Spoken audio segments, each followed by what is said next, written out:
Hello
hello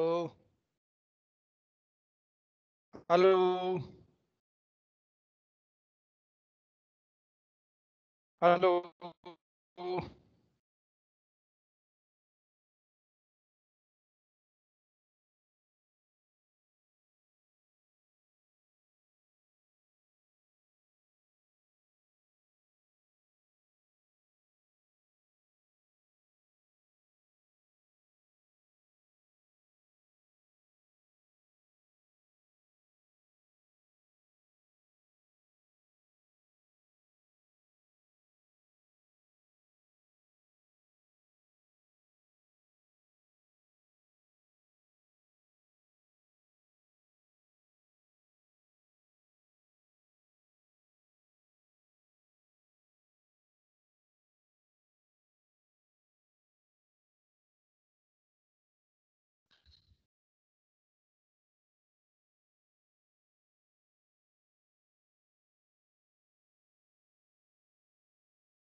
hello hello. Yes sir. हाँ बेटा, आ गए क्या क्लास? कितने बच्चे आ गए? यस सर, 7 बच्चे आ गए। चलिए स्टार्ट करो।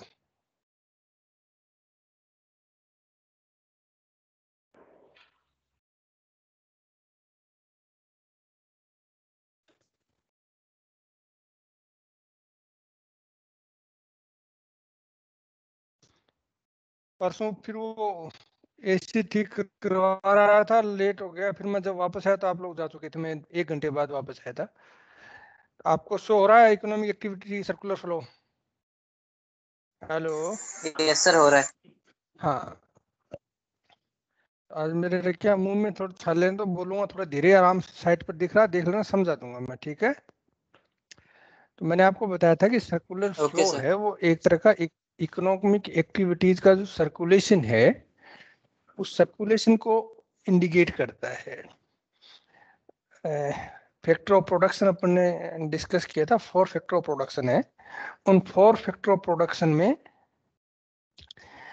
प्रोडक्शन, और तो ये था कि लैंड, लेबर, कैपिटल और इंटरप्रेन्योर, ये 4 फैक्टर ऑफ प्रोडक्शन है। उसके अलावा इकोनॉमी में 4 अदर मेजर एक्टिविटीज हैं, जो प्रोडक्शन है, कंजम्पशन है, डिस्ट्रीब्यूशन है। ये 3 बेसिक चीजें हैं। तो ये जो 7 जो चीज हैं, 4 फैक्टर ऑफ प्रोडक्शन और 3 जिसको प्रोडक्शन को प्रोड्यूस से लेके कंजम्पशन तक का जो प्रोसेस है वो, और 4th इसमें है एक्सपोर्ट और इंपोर्ट, जो चीज हम पैदा कर रहे हैं प्लस जो चीज हम बाहर से मंगवा रहे हैं। तो 8 जो चीज हैं, इनके बीच में जो इकोनॉमिक एक्टिविटीज का जो सर्कुलेशन है वही सर्कुलर फ्लो है। The circular flow diagram is a model that represents the transaction in an economy by flow around a circle. A household is a person or a group of people that share their income. A firm is an organization that produce goods and services for sale. Firms sell goods and services that they produce to household in market for goods and services. Firm buy the resources they need to produce factor production in factor market.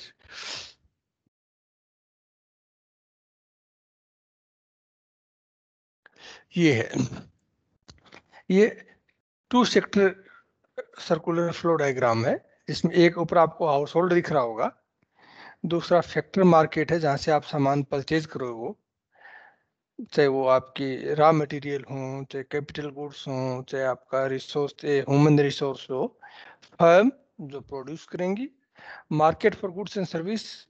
तो house hold क्या है? House hold के दो function है, एक वो owner है और दूसरा वो कंज्यूमर है। ओनर इस सेंस में कि फैक्टर प्रोडक्ट्स में जो 4 टाइप्स हैं, जिसमें लैंड लेबर कैपिटल और एंटरप्रेन्योर, वो चारों इसी के पास हैं। तो ये ओनर भी है और ये कंज्यूमर भी है।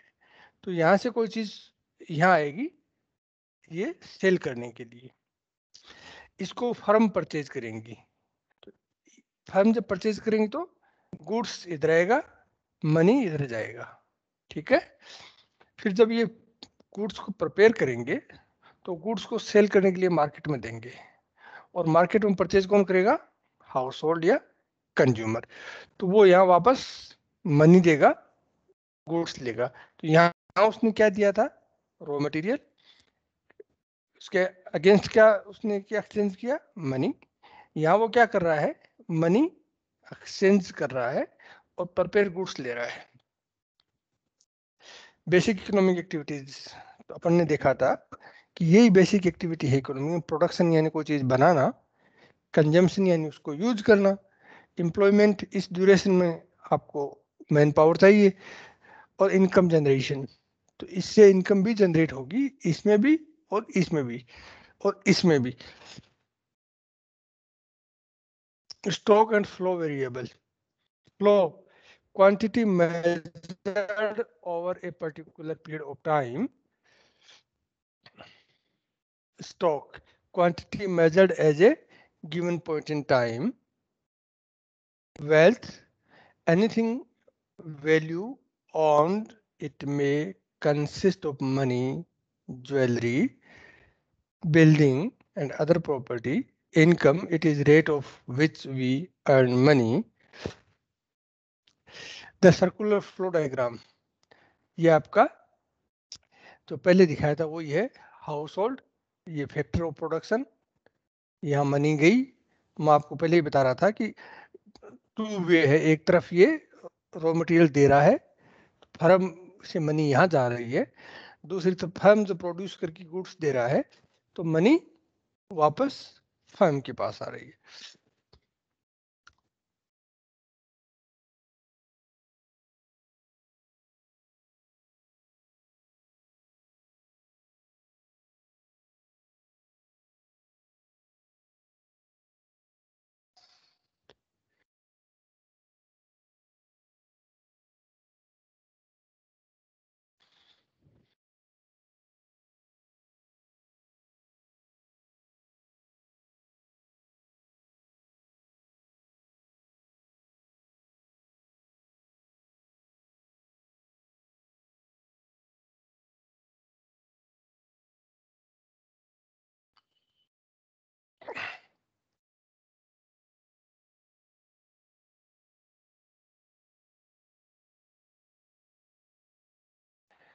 हेलो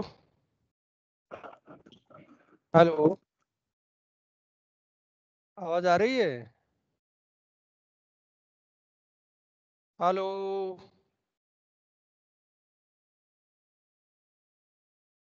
यस सर, आ रही है सर, हेलो, आ रही है सर। बोलते बोल क्यों नहीं रहे? बाहर आवाज आ रही है तो बोलो ना फिर, ताकि पता चले कि आप लोग क्लास में हो भी या नहीं। अटेंडेंस देखता हूँ कितनी है।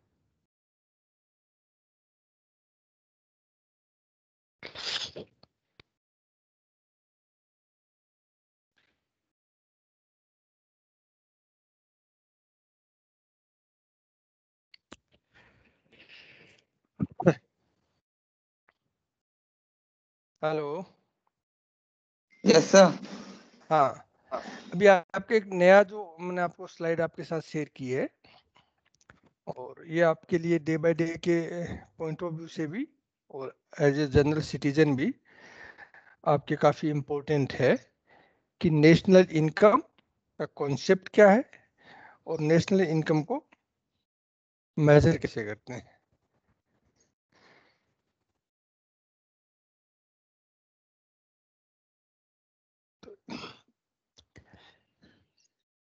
तो इससे पहले कि का हम डिस्कस करें, एक आपको स्लाइड है, धीरे धीरे आप चलेंगे आगे, मैं बोलता जाऊंगा। National income is the one of most important indicator to assess the overall economic situation of a nation.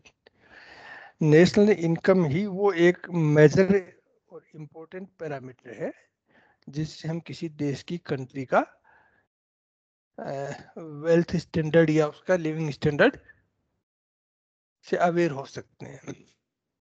As such, in holds a great deal of general public interest.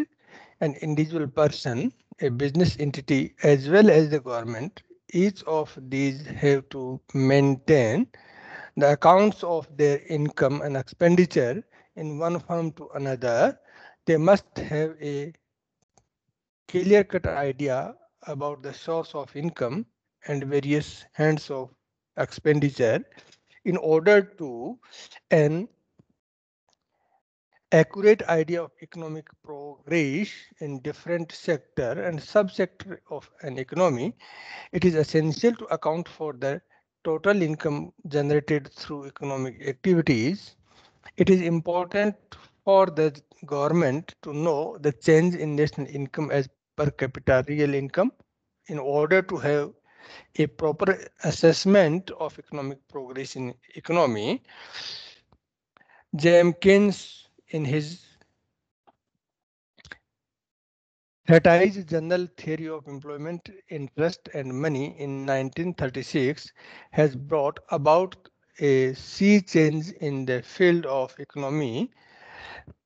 Macroeconomic consideration like aggregate national income, national consumption, national saving, investment gained focus.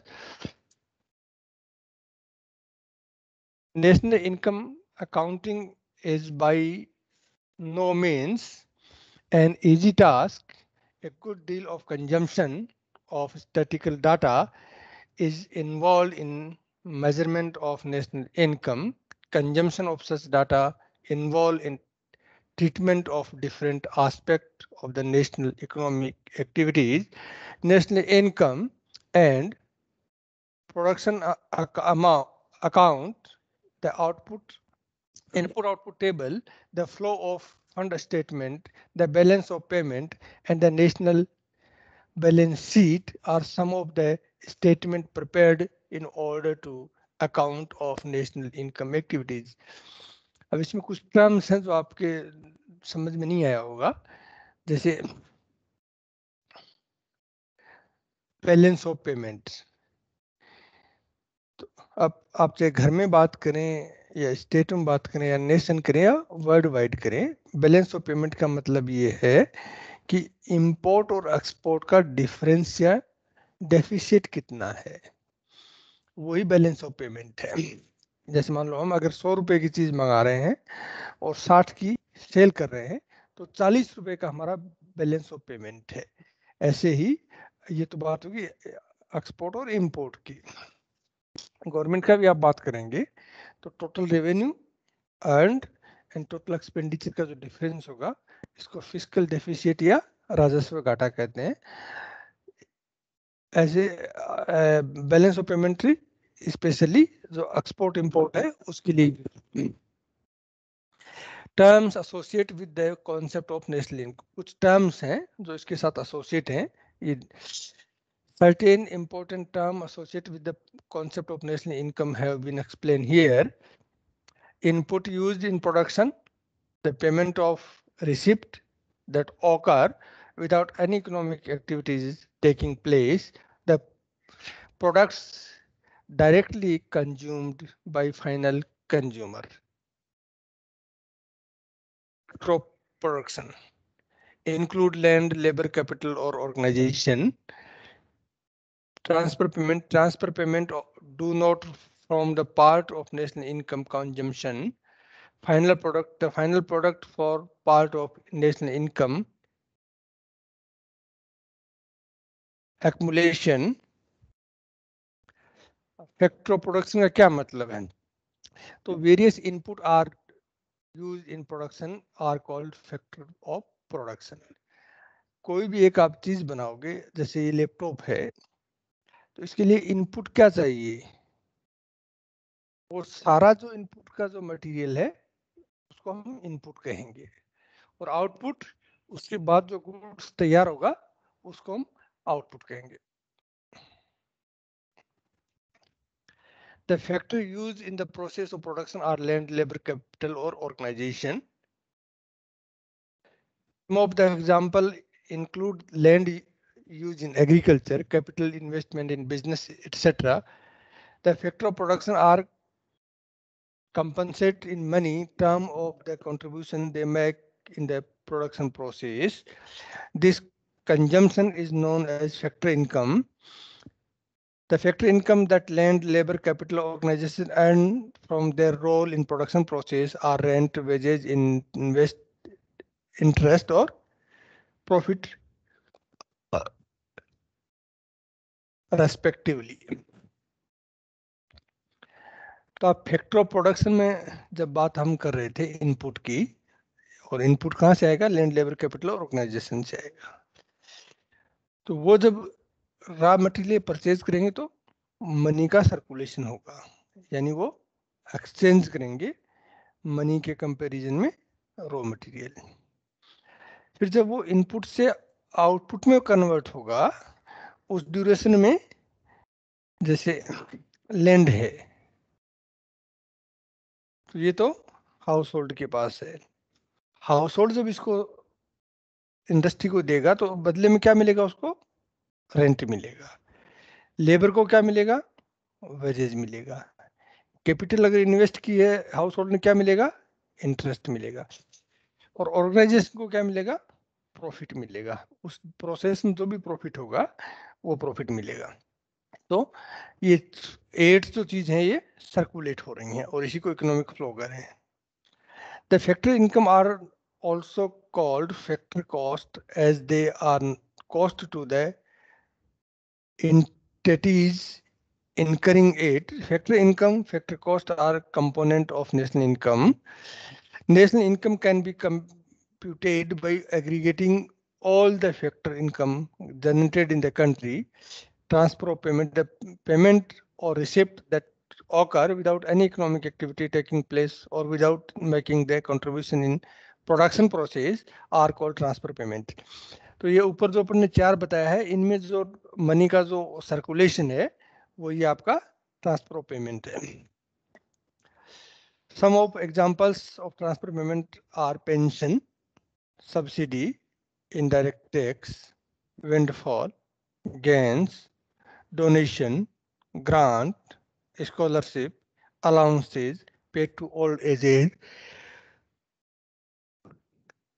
handicapped, underprivileging people, etc. तो ये सारे के सारे transfer of payment के examples हैं.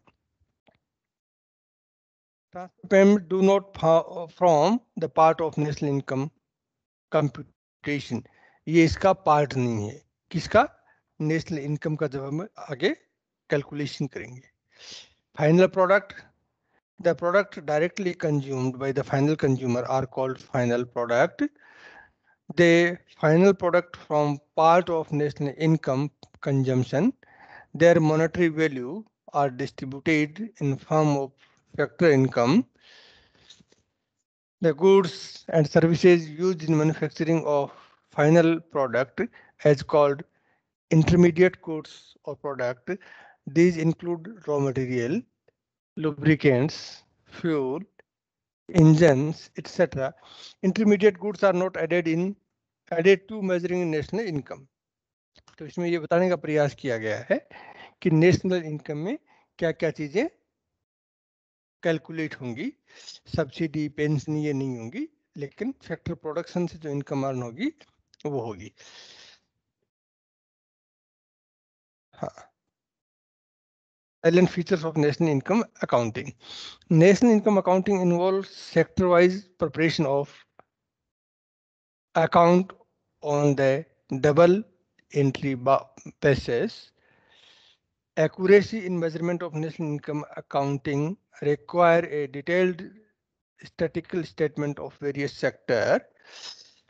On the basis of national income accounting, the accounting relationship among different sectors of the economic is established. National income accounting basically consider the factor income, factor cost, or final goods or services produced in the country. It also take in account net foreign income earned by the country, import or export.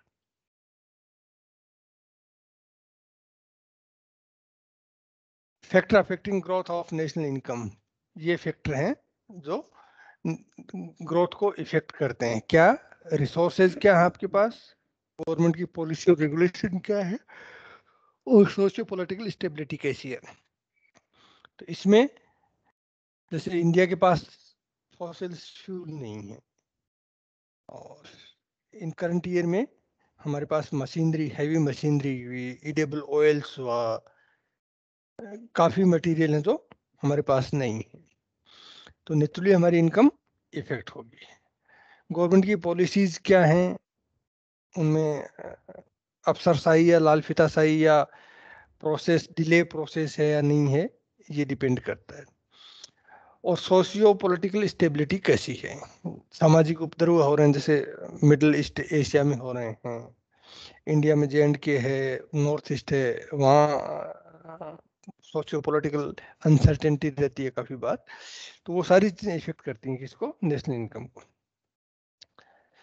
Resource का मैं बता दिया आपको। ये resources हैं, forest resources हैं, land resources हैं, technical resources हैं, कैपिटल रिसोर्सेज हैं, वाटर रिसोर्सेज हैं, फाइनेंशियल रिसोर्सेज हैं, ह्यूमन रिसोर्सेज। लैंड रिसोर्सेज है, आप देख रहे हैं ना इनको। Hello, yes sir. हाँ, लैंड रिसोर्सेज है, इसमें सारी चीजें आएंगी, पहले अपन ने डिस्कस किया था, आप देखते रहना, आपके पास रिकॉर्डिंग भी है, वो आप देखना। फॉरेस्ट रिसोर्सेज में ये चीजें हैं, वाटर रिसोर्सेज है, ह्यूमन रिसोर्सेज है, फाइनेंशियल रिसोर्सेज है, कैपिटल रिसोर्सेज है, टेक्नोलॉजिकल रिसोर्सेज हैं। ये सारे रिसोर्सेज फैक्टर ऑफ प्रोडक्शन के पार्ट हैं। गवर्नमेंट रेगुलेशन पॉलिसीज कैसी हैं, तो ये सोशियो स्टेबिलिटी से मतलब क्या बता दिया। अब ये बेसिक कॉन्सेप्ट हैं जो आप डे बाय डे अखबार में सुनते हो, तो इनका थोड़ा सा आपको रफली नॉलेज होना चाहिए कि क्या है। GDP नाम सुना होगा आपने बार बार, ग्रॉस डोमेस्टिक प्रोडक्ट। अब इस GDP में दो टर्म्स दे रखे हैं, एक आपका मार्केट प्राइस दे रखा है, और सेकंड है वो आपका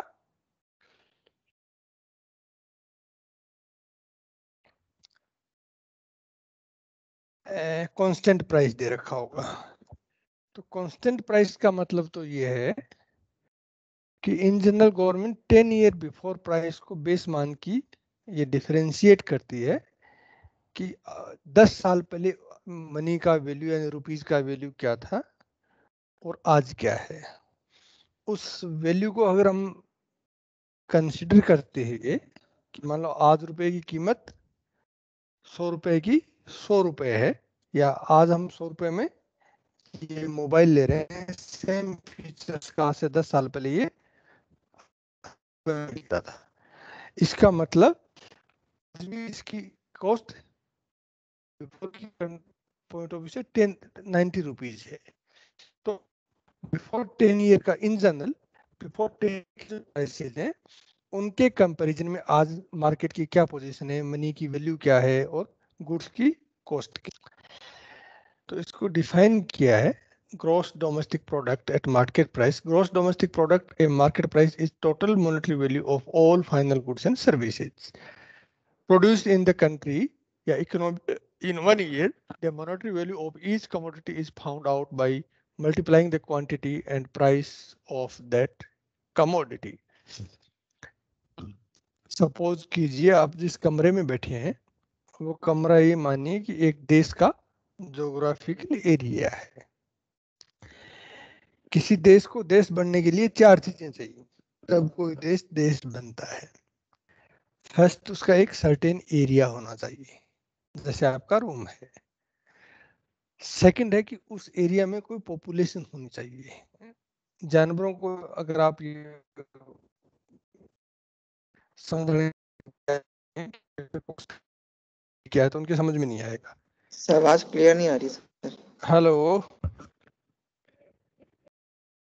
gross Yes, sir. Domestic product की मैं ये बता रहा हूँ कि ग्रोस डोमेस्टिक प्रोडक्ट का मतलब है कि कोई पर्टिकुलर जो एरिया है, किसी भी कंट्री की जो बाउंड्री है, उस बाउंड्री में जो गुड्स प्रोड्यूस हो रही हैं, उन गुड्स का जो टोटल मॉनेटरी वैल्यू है वो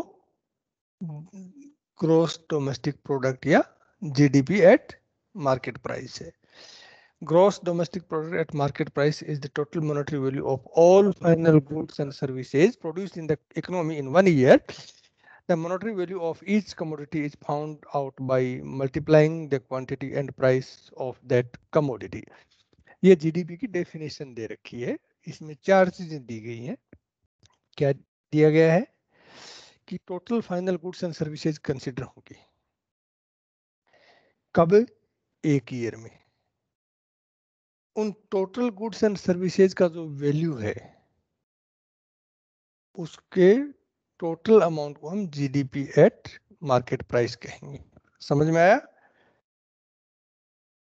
हेलो Yes, sir. जी, आगे इसका फॉर्मूला भी दे रखा है। फॉर्मूले की अब आपको जितने कॉन्सेप्ट दे रखा है इसमें केवल डेफिनेशंस दे रखी हैं। सेकंड है net domestic product at market price. ये क्या था? ग्रोथ था। सेकंड क्या दिया है? नेट दिया है। इसमें डिफरेंस क्या होगा? सेम यही चीज है। सेकंड में डिफरेंस क्या है? डिप्रिसिएशन का है। जब आपने गुड्स एंड सर्विसेज प्रोड्यूस की हैं उस ड्यूरेशन में जिसके थ्रू आपने गुड्स एंड सर्विस प्रोड्यूस की हैं उन कैपिटल गुड्स का डिप्रिसिएशन हुआ है, उन रिसोर्सेज का डिप्रिसिएशन हुआ है। डिप्रिसिएशन को आप सिंपली यूं समझें कि मान लो एक मशीन है जिससे मोबाइल बन रहा है, तो मशीन जब बनाई गई तो ऐसा तो है नहीं भाई वो मशीन 150 साल तक कंटिन्यू एक ही स्पीड से एक ही बराबर काम करेगी। और अगर काम भी करेगी तो उसके पार्ट्स तो खराब होंगे ना। तो उसकी 1 साल बाद में उस मशीन की अगर 1 करोड़ रुपए की तो उसकी कॉस्ट 1 करोड़ रुपए नहीं, उसकी कॉस्ट 90 लाख या 80 लाख की होगी। तो कहने का मतलब ये नेट डोमेस्टिक प्रोडक्ट का मतलब है कि जो ग्रोस डोमेस्टिक प्रोडक्ट है उसमें जो गुड्स एंड सर्विसेज प्रोड्यूस हुई हैं उन गुड्स एंड सर्विसेज में प्रोडक्शन में जो लॉसेज हुए हैं स्पेशली कैपिटल गुड्स के, उनको अगर आप लेस करेंगे तो आपका नेट डोमेस्टिक प्रोडक्ट आ जाएगा। Net domestic product at the market price refers to the net money value of all final goods and services in a country a year. In order to arrive at NDP at market price was subtracted depreciation of GDP at market price. समझ गए? Understand? Hello? Yes, sir. Yes, sir. Third, net national product at market price. इसमें first में क्या था? Total value था। Second में क्या था? डिप्रिसिएशन था। थर्ड में क्या होगा कि जो इंडियंस हैं, जो इंडिया के सिटीजन है अदर कंट्रीज में प्रोड्यूस कर रहे हैं और जो फॉरेनर्स हैं वो इंडिया में प्रोड्यूस कर रहे हैं, उन दोनों को लेस कर देंगे। When we add net factor income from abroad the net domestic product at market price, we obtain an NP at MP.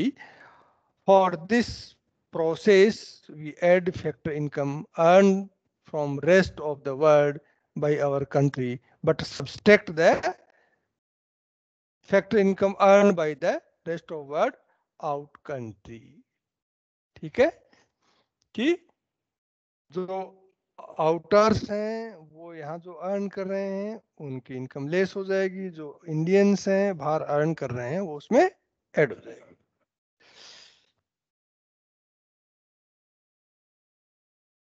फिर national product at factor cost. When we subtract net indirect tax from net national product at market price, we obtain net national product at factor cost. तो third का जो आपका था, ये जो था net national product at market price, इसमें से अगर हम इनडायरेक्ट टैक्स को लेस कर दें तब हमें NNP eight factor cost earn होगा. NNP एट FC मतलब फैक्टर कॉस्ट. ठीक है. नेक्स्ट कॉन्सेप्ट है प्राइवेट इनकम. ये आपके इंटरनल असेसमेंट में भी आ सकता है, फाइनल एग्जाम में भी ये टर्म देंगे, इनको डिफाइन करवा सकता है. ठीक है. Yes, sir. Private income refer to the income of people and private business organizations of the country. We obtain private income when we subtract government income from national income. The income of the government includes rent, profit, interest earned by the government. However, there is transfer of payment from government to private sector as well as from private sector to government. These are adjusted to subtracting the transfer of payment from private sector to government and adding the transfer of payment for government to private sector, which include individuals. Other than that, the corporate tax are also subtracted from national income to obtain the private income. Private income का आप simply ये माने कि जैसे मैं अगर कोई total earn कर रहा हूं उसमें जितने भी टैक्सेशन सारे अगर मैं लेस कर दूं, उसके बाद जो नेट अमाउंट जो मेरे पास है वो मेरी प्राइवेट इनकम. सरकार के भी यही है कि सरकार भी जितनी इनकम आती है उसमें से सब्सिडी है, ओल्ड पेंशन है, वो सारी लाइबिलिटी अगर ट्रांसफर करने के बाद में जो अमाउंट बचता है, या ऑर्गेनाइजेशन में भी जो लाइबिलिटी है उनको अगर लेस करके जो नेट प्रॉफिट होता है वही आपकी प्राइवेट इनकम. फिर personal income. Personal income is refer to as the total income of individual. ये था प्राइवेट इनकम दोनों के लिए था, इंडिविजुअल भी था ऑर्गेनाइजेशन से भी था. पर्सनल इनकम केवल पर्सनल या इंडिविजुअल्स के लिए. Personal income is the refer to as the total income of individual. It include all factor income earned by people of the country, that's rent, wage, interest and profit. It also includes the transfer of payment from government and business organization. Here the transfer of payment from people to government are subtracted in order to arrive it all. जैसे मान लो मैं salaried person हूँ तो tax wax काटने के बाद मेरी जो टोटल इनकम रहेगी वो तो प्राइवेट इनकम में भी कंसिडर होगी. लेकिन पर्सनल इनकम में अगर मैंने कोई LIC करवा रखी है, मैंने कहीं अगर इंटरेस्ट किसी को दे रखा है तो उसका इंटरेस्ट भी उसमें ऐड होगा. अगर मैंने घर किराए पे दे रखा है तो उसका घर का रेंट भी उसमें इंक्लूड होगा. ठीक है. नेक्स्ट है disposal income. The personal income left in the hand of the people after paying the direct tax is called disposal income. Income tax, house tax, land tax, etc. all include in direct tax. तो जो मेरी personal income है उसमें से अगर मैं सारे direct tax पे कर दूं तब मेरी जो नेट इनकम है वो डिस्पोजेबल इनकम है कि उसको मैं चाहे जैसे यूज कर सकता हूं, सरकार को कोई ऑब्जेक्शन नहीं है. फिर पर कैपिटा इनकम. तो पर कैपिटा इनकम आपका जो GDP है उसको अगर पॉपुलेशन से डिवाइड करोगे तो आपकी पर कैपिटा इनकम आ जाएगी. ठीक है. It is the ratio of national income and size of the population. It refer to all as the national income per head of country.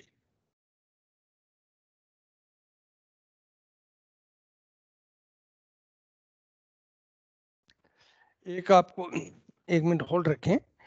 इस नेशनल इनकम को major करने के बेसिकली 3 फॉर्मूले हैं। Income method है, वो आपको मैं एक और दिखाना चाहूँगा जो आगे आपके कभी समझने के लिए काम आएंगे।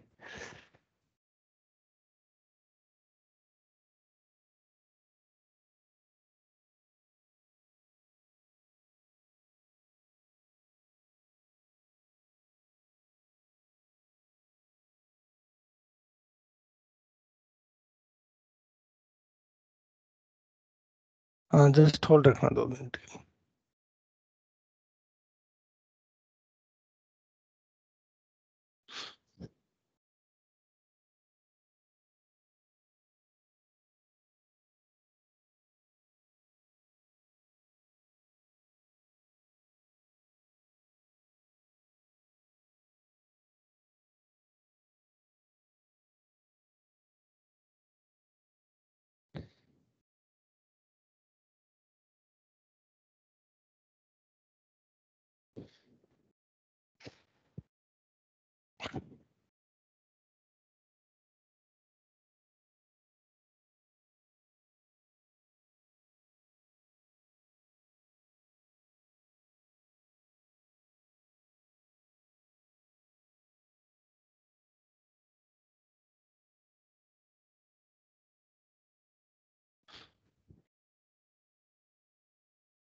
You are listen.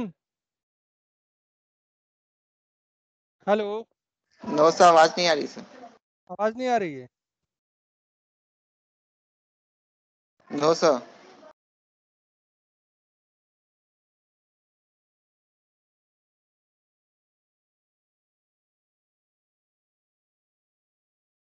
आ रही है?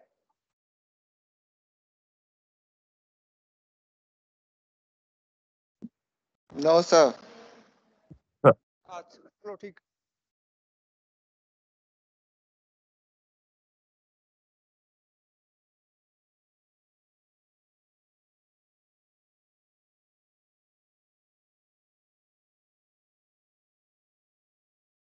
जस्ट 1 मिनट होल्ड रखो बेटा।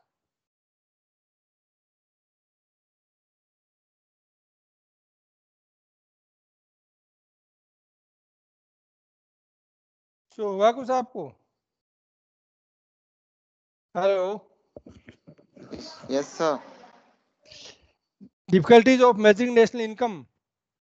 यस सर, शो हो रहा है। जी, 1 मिनट रुको बेटा।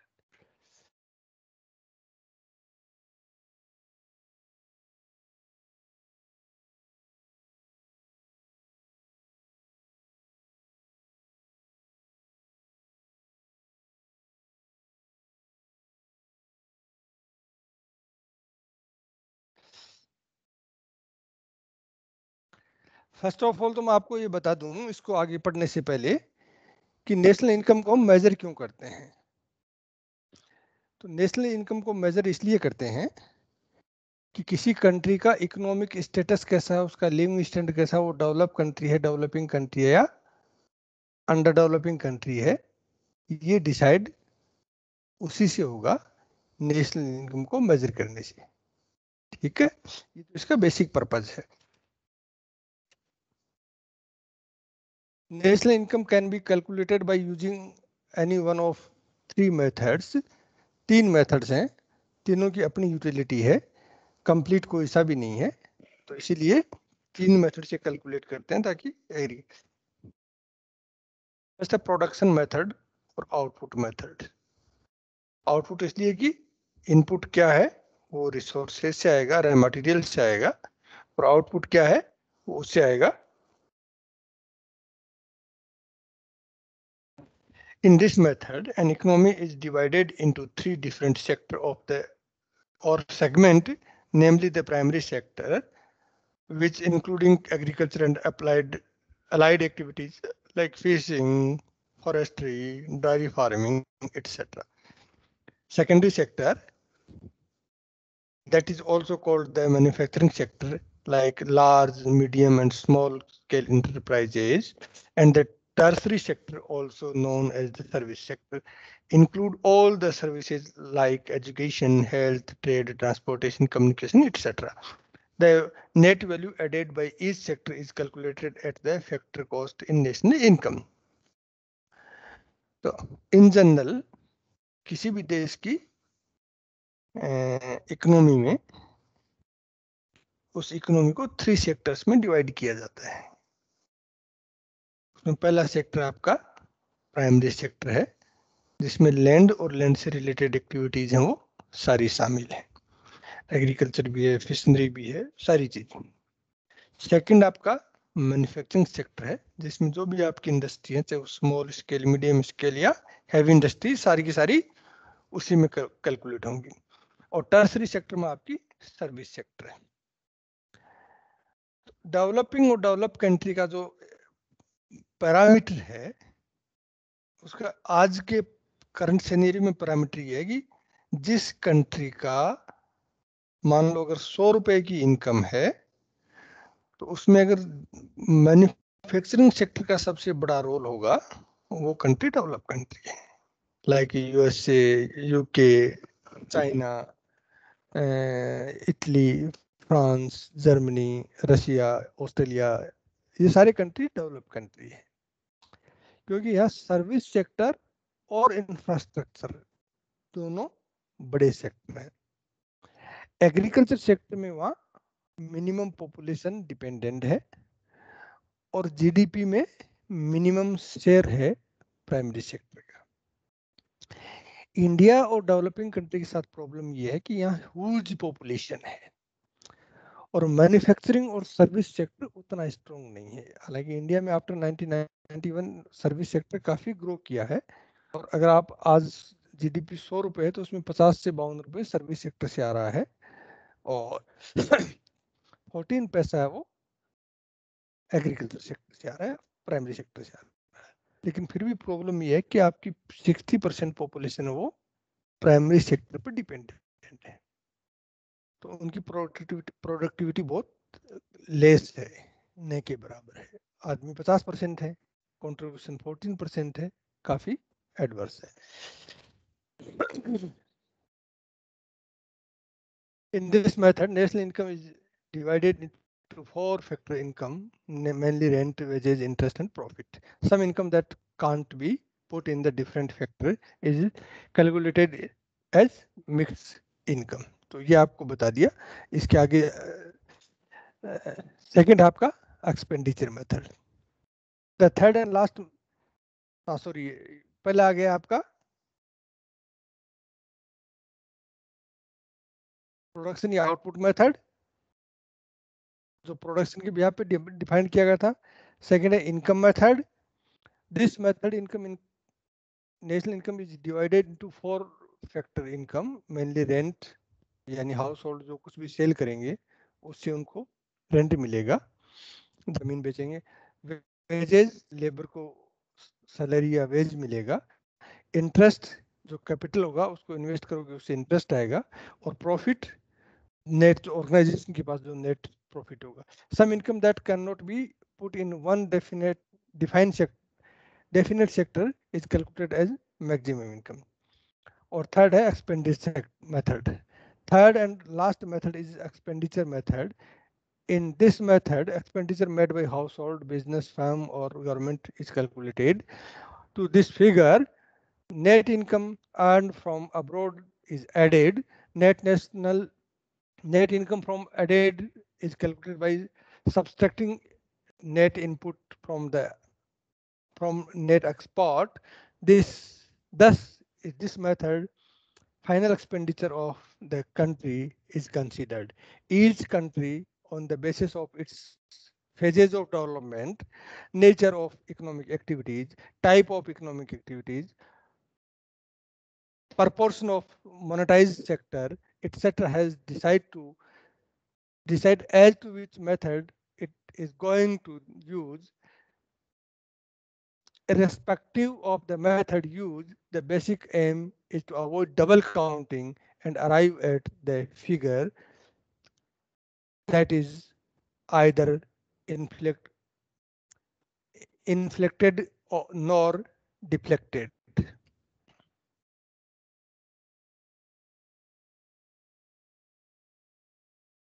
हाँ, अब प्रॉब्लम ये है कि ये बात सही है कि सभी कंट्री प्रेजेंट टाइम में नेशनल इनकम को कैलकुलेट करती हैं और जीडीपी को ही डेवलपमेंट का एक इंडिकेटर माना जाता है कि जिसकी ज्यादा जीडीपी है वो देश डेवलप है, जिसकी लेस जीडीपी है पर कैपिटा इनकम है वो लेस डेवलप कंट्री है। लेकिन इस जीडीपी कैलकुलेशन के जो ये 3 मेथड्स हैं, इन मेथड्स में एक प्रॉब्लम है। प्रॉब्लम ये कि अभी तक जितने भी डेवलप और डेवलपिंग कंट्री हैं, किसी भी कंट्री में इस जीडीपी कैलकुलेशन में 3 बेसिक मिस्टेक्स हैं। अगर हम ये 3 बेसिक एस्पेक्ट्स को अगर कंसीडर करेंगे तो जीडीपी बहुत बॉटम में आएगी। जैसे फर्स्ट तो ये है कि जो अनपेड लेबर है या जो अनपेड पर्सन है, उनकी इनकम को इस जीडीपी में कैलकुलेट नहीं कर रखा। जैसे मम्मी खाना बना रही है, घर के काम कर रही है, फार्मर खेत में काम कर रहा है, तो जो लेबर ला रहा है उसको तो हम पेमेंट कर रहे हैं 200, 300, 400, 500 जो भी प्रोपोर्शन में। लेकिन जो हाउस का पर्सन काम कर रहा है उसको हम कैलकुलेट नहीं करते। तो फिर ये जीडीपी सही कैसे हुई? 60% या 40% पॉपुलेशन जो वर्क कर रही है उसके वर्क का हम मॉनेटरी वैल्यू में मेजर नहीं करते। और ये भारत की समस्या नहीं है, ये वर्ल्ड वाइड प्रॉब्लम है। सेकंड जो मेजर प्रॉब्लम है या जो मेजर फैक्टर है वो ये कि हम जो रिसोर्सेज यूज कर रहे हैं इनपुट में, उनमें हम जो रिसोर्सेज से जो इन्वायरमेंट पॉल्यूशन कर रहे हैं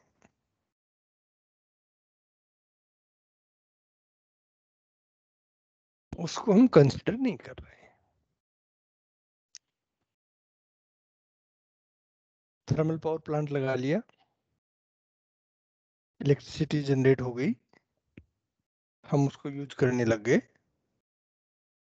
लेकिन उससे इन्वायरमेंट को जो डैमेज हुआ उसको हम कैलकुलेट नहीं किया। अगर 2 करोड़ रुपए की इलेक्ट्रिसिटी जनरेट हुई तो हमने जीडीपी में इसको कैलकुलेट कर लिया कि 2 करोड़ रुपए इलेक्ट्रिसिटी जनरेशन से आया है। लेकिन इलेक्ट्रिसिटी जनरेशन में जो लॉसेज हुआ है इन्वायरमेंट का और जिसकी कीमत या उसकी जो कॉस्ट क्या होगी, इनको हम एक्यूरेट मेजर नहीं कर पा रहे हैं। चाहे वो साइक्लोन के थ्रू हो, चाहे अर्थक्वेक के थ्रू हो, चाहे ग्लोबल वार्मिंग के थ्रू हो, चाहे आपके अदर पैरामीटर्स से हो, उसको हम कैलकुलेट नहीं कर रहे हैं। ये 2 बेसिक हर्डल्स हैं या ये 2 बेसिक ऐसे इश्यू जो जीडीपी अभी तक इसमें कैलकुलेट नहीं, इसलिए जीडीपी का जो कैलकुलेशन कर रहे हैं वो साइंटिफिक, एप्रोप्रिएट और परफेक्ट नहीं है, लेकिन हाँ नथिंग देन बेटर। आज से 70-80 ईयर पहले इसको कैलकुलेट करने का मेथड ही नहीं था, और कम से कम मेथड आया है तो रफली एक आइडिया तो लगता ही है, एक्यूरेट नहीं है तब भी। ठीक है, अब इस ड्यूरेशन में अगर आप लोगों की कोई क्वेश्चन है, कोई क्वेरी है, कोई जानकारी लेनी है, कुछ पूछना है, कोई संशय है, कोई डाउट है तो पूछ ले। Hello, no sir. सर नहीं है। कोई भी स्टूडेंट है जिसकी कोई प्रॉब्लम नहीं है? हेलो, तो आपकी मेजर सर। मेजर सेकंड जो यूनिट है वो कंप्लीट हो गई है। थर्ड यूनिट आपकी डिमांड और सप्लाई से रिगार्डिंग है, जो हम नेक्स्ट क्लास में स्टार्ट करेंगे। ठीक है, क्लास लेफ्ट कर रहा हूँ। Okay, thank you, take care. Thank you thank sir. You sir.